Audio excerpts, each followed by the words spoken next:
रेनू की शादी हुए 5 साल हो गए थे। उसके पति थोड़ा कम बोलते थे, पर बड़े सुशील और संस्कारी थे। माता पिता जैसे सास, ससुर और एक छोटी सी नंद और एक नन्ही सी परी भरा पूरा परिवार था। दिन खुशी से व्यतीत हो रहा था। आज रेनू बीते दिनों को लेकर बैठी थी। कैसे उसके पिताजी ने बिना मांगे 30 लाख रुपए अपने दामाद के नाम कर दिए, जिससे उसकी बेटी खुश रहे। कैसे उसके माता पिता ने बड़ी धूमधाम से उसकी शादी की। बहुत ही आनंदमय तरीके से रेनू का विवाह हुआ था। खैर, बात ये नहीं थी। बात तो ये थी कि रेनू के बड़े भाई ने अपने माता पिता को घर से निकाल दिया था, क्योंकि पैसे तो उनके पास बचे नहीं थे। जितने थे उन्होंने रेनू की शादी में लगा दिए थे। फिर भला बच्चे माँ बाप को क्यों रखने लगे। रेनू के माता पिता एक मंदिर में रुके थे। रेनू आज उनसे मिल के आई थी और बड़ी उदास रहने लगी थी। आखिर लड़की थी, अपने माता पिता के लिए कैसे दुख नहीं होता। कितने नाजों से पाला था। उसके पिताजी ने बिल्कुल अपनी गुड़िया बनाकर रखा था। आज वही माता पिता मंदिर के किसी कोने में भूखे प्यासे पड़े थे।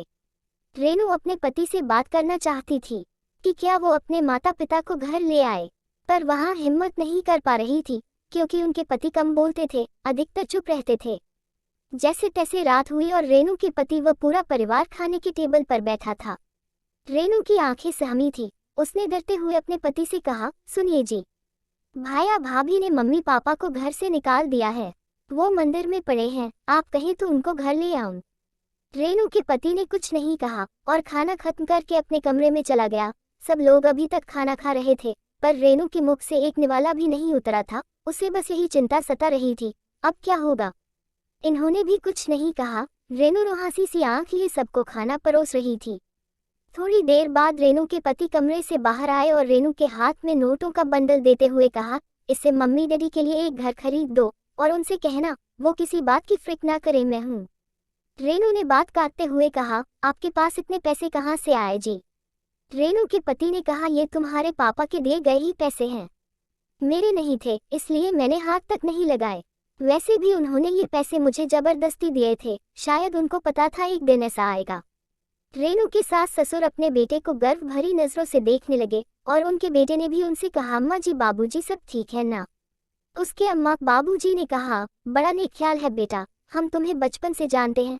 तुझे पता है, अगर बहू अपने माता पिता को घर ले आई तो उनके माता पिता शर्म से सर नहीं उठा पाएंगे कि बेटी के घर में रह रहे और जी नहीं पाएंगे। इसलिए तुमने अलग घर दिलाने का फैसला किया है। और रही बात इस दहेज के पैसे की, तो हमें कभी इसकी जरूरत नहीं पड़ी, क्योंकि तुमने कभी हमें किसी चीज की कमी होने नहीं दी। खुश रहो बेटा, कहकर रेनू और उसके पति को छोड़ सब सोने चले गए। रेनू के पति ने फिर कहा, अगर और तुम्हें पैसों की जरूरत हो तो मुझे बताना, और अपने माता पिता को बिल्कुल मत बताना घर खरीदने को पैसे कहाँ से आए। कुछ भी बहाना कर देना, वरना वो अपने को दिल ही दिल में कोसते रहेंगे। चलो अच्छा, अब मैं सोने जा रहा हूँ, मुझे सुबह दफ्तर जाना है। रेनू का पति कमरे में चला गया और रेनू खुद को कोसने लगी। मन ही मन ना जाने उसने क्या क्या सोच लिया था। मेरे पति ने दहेज के पैसे लिए हैं, क्या वो मदद नहीं करेंगे? करना ही पड़ेगा, वरना मैं भी उनके माँ बाप की सेवा नहीं करूंगी। रेनू सब समझ चुकी थी कि उसके पति कम बोलते हैं, पर उससे ज्यादा कहीं समझते हैं। रेनू उठी और अपने पति के पास गई माफी मांगने। उसने अपने पति से सब बता दिया। उसके पति ने कहा, कोई बात नहीं होता है, तुम्हारी जगह में भी होता तो यही सोचता। रेनू की खुशी का कोई ठिकाना नहीं था।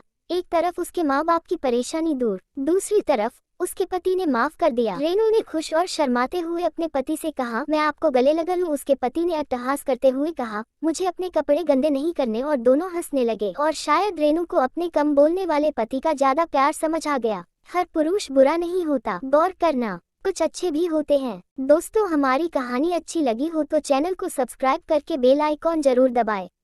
धन्यवाद।